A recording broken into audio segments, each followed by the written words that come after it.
ನಿಮ್ಮ ಬಾಲ್ಯದ ವಿಷಯದೊಳಗ್ರಿ ಪೂರ್ವಿಕ ಎಲ್ಲರೂ ಜನಸಂಖ್ಯೆ ಹೆಚ್ಚಾಗೈತಿ ಅದಕ್ಕೂ ಒಪ್ಕೋಣ. ಇದು ನಮ್ಗೆ ಆಹಾರ ಬೇಕಾಯ್ತು ಅದನ್ನು ಒಪ್ಕೋಣ. ಬಟ್ ಅವತ್ತಿನ ಕಾಲದೊಳಗ ಈ ಸೆಗಣಿ ಮತ್ತ ಬೆಳೆ ಪರಿವರ್ತನೆ ಬಿಟ್ಟು ಯಾರು ಕೃಷಿಗೆ ಒಂದು ಏನೋ NPK ಸ್ಪ್ರೇ ಶಬ್ದ ಗೊತ್ತಿದ್ದಿಲ್ಲ. ಮತ್ತೆ ಅವ್ರು ಬದುಕಿದ್ರು. ಒಂದ್ ವಿಷಯ ನಾವು ತಿಳ್ಕೊಂಡ್ಲೇಬೇಕಾದಂಥದ್ದು. ಹಂಗಾಗಿ ಇದು ಕೆಲವೊಂದಿಷ್ಟು ವಿಚಾರದೊಳಗ ನಾನು ಆಮೇಲೆ ಹೇಳ್ತೀನಿ. ಅದ್ರ ಗೊಬ್ಬರದ ಬಗ್ಗೆ ಹೇಳ್ಬೇಕಾರ ಈ ಎರೆಹುಳದ ಬಗ್ಗೆ ನಾನು ತಲೆಯಾಗಿ ಬಿಟ್ರೆ, ಎರೆಹುಳ ಬಿಟ್ಟಿಂದ ನಾನು ನಮ್ಮ ಪೂರ್ವಿಕರ ಇದ್ರೊಳಗ ಕೃಷಿ ಒಳಗ 25 ವರ್ಷ ನಮ್ಮ ಅಜ್ಜನ ಮನೆ ಕೆಲಸ ಮಾಡಿದ್ವಲ್ಲ, ಅವಾಗ ಅವ್ರು ಸೆಗಣಿ ಗೊಬ್ಬರ ಹಾಕಿ ಬೆಳೆ ಪರಿವರ್ತನೆ ಮಾಡಿ ಬೆಳಿತಿದ್ರಲ್ಲ. ಆ ಸೆಗಣಿಯಾಗ ಏನೈತೆ ಅಂತ ರಿಸರ್ಚ್ ಮಾಡ್ಕೊಂತ ಹೋದಾಗ ಅದು ನಮ್ಗೆ ಸಿಕ್ತು. ಏನ ಸೆಗಣಿ ಹೆಂಗ ಪರಿವರ್ತನೆ ಮಾಡ್ಬೇಕು ಅಂತೇಳಿ ಅದನ್ನೆಲ್ಲ ನಿಮ್ಗೆ ಇನ್ನೊಂದು ಆಮೇಲೆ ಹೇಳ್ತೀನಿ.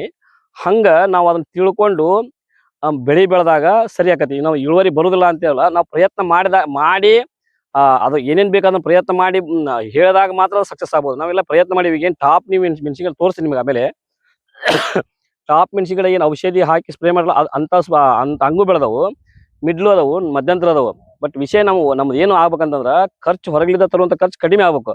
ನಿಸರ್ಗದತ್ತ ಸಿಗುವಂತ ಸಂಪನ್ಮೂಲಗಳನ್ನ ನಾವು ಉಪಯೋಗ ಮಾಡಿಕೊಂಡು ನಮ್ಮ ಭೂಮಿಯೊಳಗೆ ಹೆಚ್ಚು ಆದಾಯ ತೆಗಿಯಾಕ, ಇಳುವರಿ ತೆಗಿಯಾಕ ಸಾಧ್ಯ ಐತಿ. ಅದನ್ನ ತಿಳ್ಕೊಬೇಕು. ಹೊರತಾಗಿ ನಾವು ಯಾವುದೋ ದೇಶದೊಳಗ ಗೊಬ್ಬರ ಫ್ಯಾಕ್ಟ್ರಿ ಒಂದು ರಾ ಮೆಟೀರಿಯಲ್ ತೊಗೊಂಬಂದು ನಮ್ಗೆ ಇಲ್ಲಿ ಕೊಡ್ತಾರ. ಒಂದೊಂದ್ಸರಿ ಸಿಗ್ಬೋದು, ಒಂದೊಂದ್ಸರಿ ಆಹಾಕಾರ ಆಗ್ಬೋದು. ಒಂದ್ರಿ ಎರಡನೇದು ಆ ಗೊಬ್ಬರ ನಮ್ಮ ಭೂಮಿಯಾಗ ಕರಿಗೆ ಹೋಗ್ಬಿಡುತ್ತೆ. ನಮಗೆ ನೀರು ಹಿಡಿದಿಟ್ಕೊಳ್ಳುವಂಥವು ಇಂಥವು ಸಾಕಷ್ಟು ವೈಜ್ಞಾನಿಕ ಕಾರಣಗಳದವು. ಅವಕ್ರ ಬಗ್ಗೆ ಏನ್ ಚಿಂತನೆ ನಡೆದೈತಿ ಇವತ್ತ ಒಂದ್ರಿ ಇದಕ್ಕೊಂದು ಸಣ್ಣ ಉದಾಹರಣೆ ಹೇಳ್ಬಿಡ್ತೀನಿ ನಿಮ್ಗೆ. ಕೃಷಿ ವಿಶ್ವವಿದ್ಯಾಲಯ ಒಳಗ ನೀವು ಈ ರೀತಿ ಚಿಂತನೆ ಪರ ಆಗ್ಬೇಕಂತೀರಿ ನೀವು? ಹೌದೌದನ್ನ. ರೈತ ತನ್ನ ಹೊಲ ಬಿಟ್ಟು ಎಲ್ಲಿ ಹೋಗ್ಲಾರ್ದಂಗ ಏನು ತರ್ಲಾರ್ದಂಗ ತನ್ನ ಹೊಲದಾಗ ತನ್ನ ಊರಾಗ ಏನ್ ಸಿಗ್ತೈತಲ್ಲ ಅದನ್ನ ಬಳಸ್ಕೊಂಡು ಹೆಚ್ಚಿನ ಇಳುವರಿ ತೆಗಿಯುವಂತದ ಆಗ್ಬೇಕು. ನಾನು ರಿಸರ್ಚ್ ಮಾಡಿ ಸಾಕಷ್ಟು ರಿಸರ್ಚ್ ಮಾಡಿ ನಾನು ಪಾಕೆಟ್ ಮಾರಿ ಬದುಕುವಂತದ ಆಗ್ಬಾರ್ದು. ಅವಾಗ ಏನಾಗ್ಬೇಕು, ಬೆಳಿ ಚೆನ್ನಾಗಿ ಬರ್ಬೇಕು, ಏನು ತರ್ಲಂಗ ಆಗ್ಬೇಕು. ಅಂತ ವಿದ್ಯೆಗಳನ್ನ ನಾವು ಕೊಡ್ಬೇಕು ಅವ್ರಿಗೆ. ನಿಮ್ಗೆ ಸಣ್ಣ ವಿಚಾರ ಹೇಳ್ತೀನಿ ನಿಮ್ಗೆ. ಈಗ ನಾವು ಪ್ರತಿನಿತ್ಯ ಮನೆಗೆಲ್ಲ ಅಗಸಿ ಚಟ್ನಿ ತಿಂತೀವಿ, ಸತ್ಯರಿ. ಅಗಸಿ ಚಟ್ನಿ ತಿನ್ನೋದ್ರಿಂದ ನಮ್ಗೆ ಒಮೆಗಾ ಫ್ಯಾಟಿ 3 ಅಂದ್ರೆ ನೆನಪಿನ ಶಕ್ತಿ ಹೆಚ್ಚು ಬರುತ್ತೆ. ಇದು ವೈಜ್ಞಾನಿಕ ಇದ್ರೊಳಗೆ ಹೇಳ್ಯಾರ. ಇದು ಒಮೆಗಾ ಫ್ಯಾಟಿ 3 ಅಗಸಿ ಚಟ್ನಿ ತಿನ್ನೋದ್ರಿಂದನೂ ಸಿಗ್ತೈತಿ. ನಿಮಗ ಇಲ್ಲಿ ಅಂಗಡಿಯ ಪಾಕೆಟ್ನು ಸಿಗ್ತೈತಿ. ತರುವುದು ಬಿಡುದು ನಿಮ್ ವಿಚಾರ. ನಿಮ್ ಮನ್ಯಾಗ ಅಗಸಿ ಚಟ್ನಿ ತಿಂದು ನಿಮ್ಗೆ ಒಮೆಗಾ ಫ್ಯಾಟಿ 3 ಜಾಸ್ತಿ ಮಾಡ್ಕೊಳ್ಳೋದು ನಿಮಗ್ ಬಿಟ್ಟಿದ್ದ. ಬ್ಯಾಡಪ್ಪ ನಮ್ಗೆ ಅದೇ ಹಾಕ್ಬೇಕು, ಅಲ್ಲಿ ಹಾಸ್ಪಿಟ್ಲಾಗ ಐತಿ ಅದನ್ನ ತಗೊಂಡು ನಾವು ಬಳಸ್ಬೇಕು ಅನ್ನೋದು ಅದು ಅವ್ರ ಚಾಯ್ಸ್ ರೀ. ಅದನ್ನ ನಾವು ಹೇಳಕ್ ಆಗಲ್ಲ. ಬಟ್ ಏನು ಬರ್ತಾ ಅದು ಖರ್ಚು ಜಾಸ್ತಿ ಆಕತಿ.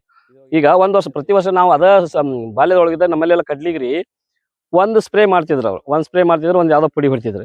ಇವತ್ತು 3 ಸ್ಪ್ರೇ ಇಲ್ದನ ಕಡ್ಲಿ ಬರಂಗಿಲ್ಲ ಅಂತ. ಬಟ್ ನಾ ಏನು ಒಂದು ಸ್ಪ್ರೇ ಮಾಡ್ಲಾರ್ದಾಗ ನಾನು ಕಡ್ಲಿನ ತೆಗ್ದೇನೆ. ಅಲ್ಲಿ ಅವ್ರಂಗ ತೆಗ್ದೇನೆ. ಇಲ್ಲ ಅಕ್ಕಪಕ್ಕ ಹೊಲನ ನೋಡಿ ನಾವು ಇಳುವರಿಯನ್ನು ಎಲ್ಲಿ ಕ್ಯಾಲ್ಕುಲೇಟ್ ಮಾಡ್ಬೇಕಂದ್ರೆ ನಮ್ಮ ಹೊಲದ ಅಕ್ಕಪಕ್ಕ ಕ್ಯಾಲ್ಕುಲೇಟ್ ಮಾಡ್ಬೇಕು. ಮತ್ ನಮ್ದೊಂದು ಸರ್ವೆ ಬಿಟ್ಟು ಬೇರೆ ಸರ್ವೆ ನಂಬರ್ಗೆ ಕ್ಯಾಲ್ಕುಲೇಟ್ ಮಾಡಿದ್ರೆ ಕ್ಯಾಲ್ಕುಲೇಟ್ ಆಗಲ್ಲ. ಯಾಕಂದ್ರೆ ಒಂದು ಹೊಲದ ಭೂಮಿಯ ಗುಣಧರ್ಮ ಇನ್ನೊಂದು ಹೊಲದ ಭೂಮಿ ಒಳಗೆ ಇರಂಗಿಲ್ಲ. ನಾವು ಅಲ್ಲಿ ಏನ್ ಬದ್ಲಿ ನಮ್ಮ ಭೂಮಿ ಕಲಿಸ್ತೈತೆ. ನಾವು ಭೂಮಿ ಒಳಗೆ ಕೆಲಸ ಮಾಡಿದಾಗ ನಮ್ಮ ಹೊಲಕ್ಕೆ ಏನ್ ಬೇಕು, ನಾವು ಏನ್ ಮಾಡ್ಕೋಬೇಕು ಅನ್ನೋದು ನಮಗೆ ಕೆಲಸ. ಈಗ ನಾವೆಲ್ಲರೂ ಒಂದ ತರ ಇಲ್ಲ. ನಮ್ಮ ಶರ್ಟಿನ ಸೈಜ್ ಬೇರೆ ಬೇರೆ ಅದಾವ. ಬಟ್ ನಮ್ಗೆ ಎಲ್ಲರಿಗೂ ಒಂದ ಶರ್ಟ್ ಬೇಕಾತಂತಂದ್ರೆ ಒಂದ ಶರ್ಟ್ ಹಾಕೊಳಕ್ಕಾಗಲ್ಲ. ನಮ್ಮ ಸೈಜ್ ಸ್ಟಿಚ್ ಮಾಡ್ಕೋಬೇಕು. ಹಂಗ ನಮ್ಮ ಭೂಮಿನ ಹೆಂಗ ಫಲವತ್ತತೆ ಮಾಡ್ಕೋಬೇಕು ಅನ್ನೋದು ನನಗ್ ಬೇಕದ. ಹೊರಗಲಿದ್ದ ಏನು ತರಲಾರ್ದಂಗ ನಮ್ಮ ಭೂಮಿ ಒಳಗೆ ಕೆಲಸ ಮಾಡ್ಕೋಬೇಕು ಅನ್ನೋದು ನಮಗೆ ತಿಳಿದಾಗ ಮಾತ್ರ ನಾವು ಖರ್ಚು ಕಡಿಮೆ ಮಾಡಿದ್ವಿ ಅಂತಂದ್ರ ಆದಾಯನ ಸ್ವಲ್ಪ ಅಕಸ್ಮಾತ್ ಇನ್ಕಮ್ ಬರ್ಲಿಲ್ಲ ಅಂತಂದ್ರೆ ನಾವು ಸಸ್ಟೈನಬಲ್ ಆಗಿರ್ತೀವಿ. ಒಂದ್ರಿ ಈಗ 10 ಕಾಳು ತಿನ್ನೋ ಬದ್ಲಿ ಒಂದ ಕಾಳ್ದಾಗ ಈಗ ನಮ್ಮೆಲ್ಲ ಬೆಳೆ ಒಳಗೆ ಪೌಷ್ಟಿಕಾಂಶಗಳು ಕಡಿಮೆ ಅದಾವ್ರಿ. ಪೌಷ್ಟಿಕಾಂಶಗಳು ಕಡಿಮೆ ಅದಾವ. ಅವ್ನು ತಿನ್ನೋದ್ರಿಂದ ನೀವು 10 ಕಾಳು ತಿಂದ್ರು ರೀ ಇದು ಒಂದ್ ಕಾಳು ತಿನ್ನಕ್ ಸಮ ಅಲ್ಲ. ಈ ತೊಗರಿ ಹೇಳಿದ್ರಿ, ಜವಾರಿ ಇದು ಹೈಬ್ರಿಡ್ ತೊಗರಿ ದಪ್ಪ ಬರುತ್ತೆ. ಇದ್ರೊಳಗೆ ಇರುವಂತ ವಿಟಮಿನ್ ಅದ್ರೊಳಗೆ ಇರ್ಲಿಕ್ಕಿಲ್ಲ. ಹಂಗ್ರಿ ಜವಾರಿ ಒಳಗ ಸಾಕಷ್ಟು ಪೋಷಕಾಂಶಗಳು ಇದಾವ್ರಿ ಅದಾಗ.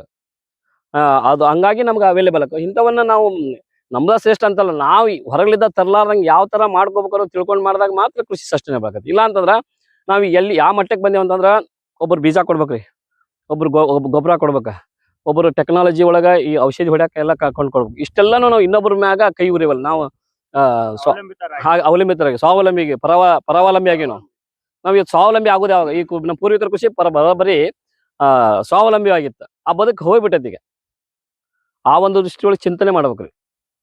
ಇಲ್ಲ ಅಂತಂದ್ರ ಮುಂದೆ ನಮ್ಗೆ ಕೃಷಿ ಬಹಳ ಹೊರೆ ಆಕತಿ.